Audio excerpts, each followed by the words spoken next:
Wisconsin is making more money available to help boost the meat industry. Governor Tony Evers is designating $10 million in American Rescue Plan Act funds to be used for a new grant program to help strengthen the processing sector. Wisconsin meat processors will be eligible to apply for grants of up to $150,000. They are required to provide a match of 100% of that grant amount. A similar program helped the industry last year, but applications far outpaced money available to help. The deadline application for this new program is August 19th.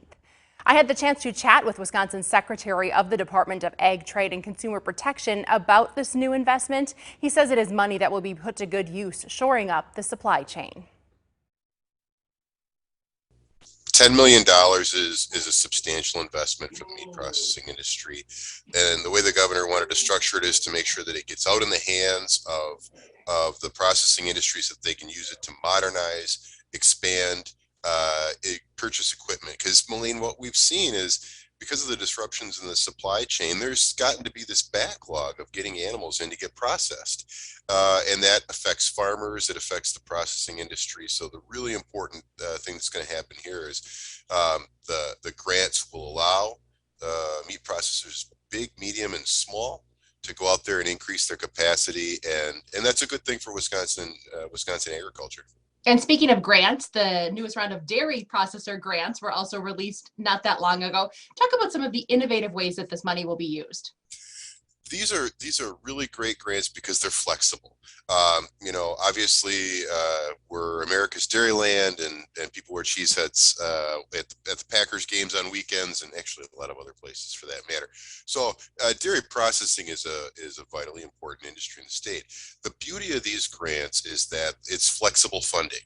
So it can be anywhere from a new marketing campaign to increasing their market opportunities through web design, equipment, expansions. In fact, I just visited one of the recipients about a week or so ago, and they're doing a wastewater treatment upgrade. It's really innovative, and one of the things that they said about it is, we hope that we learn from this something that will help the entire industry. So that's a really phenomenal part of these dairy processing grants is, it helps that particular business, but also it creates this best practice approach that can be shared, and that strengthens our dairy processing industry in Wisconsin. Switching gears a bit, I know your team has really been keeping a close eye on bird flu in our state. Right now, we're in a situation where animals are not being allowed to travel to, whether it's a fair or a show or an exhibition. Give us an update as to where we're at. Yeah, Wisconsin has not seen the high-path avian influenza since 2015. This one is a little bit different. We've seen it in more counties, and we've seen both commercial flocks, large commercial flocks, and backyard flocks affected, Malene. So it's had an impact.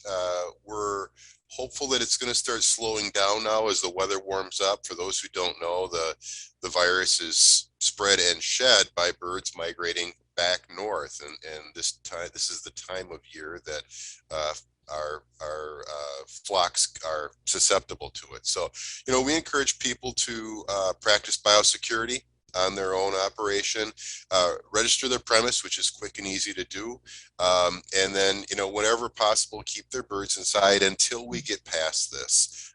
And we're hopeful that we're starting to see the tail end of this, but it's a virus, and we don't know sometimes. We have a lot of 4-H'ers out there waiting to see if their projects can go to the fair. What are the benchmarks for us kind of needing to lift the restrictions? Right now, our State Veterinarian Division of Animal Health have set a guideline that there's a freeze on the movement and taking birds to swaps and things of that nature. But once we get to the point where 30 days after the last detection, our veterinarians will take another analysis, and that may allow for some movement. But again, we want to be really cautious about that because it's a very contagious disease, and it has a dramatic effect on our bird population. A new employee is headed to work with Secretary Romanski and the team at DATCAP. We send our congratulations to Taylor Schaefer, who is the 75th Alice in Dairyland. She was crowned last weekend at an event in Dane County. Says some of her fondest memories stem from her family's beef and crop farm.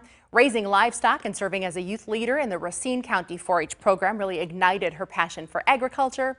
In the position, she will travel more than 30,000 miles throughout Wisconsin, giving presentations to school kids, attending fairs, and just overall promoting Wisconsin ag. Taylor officially takes office in July.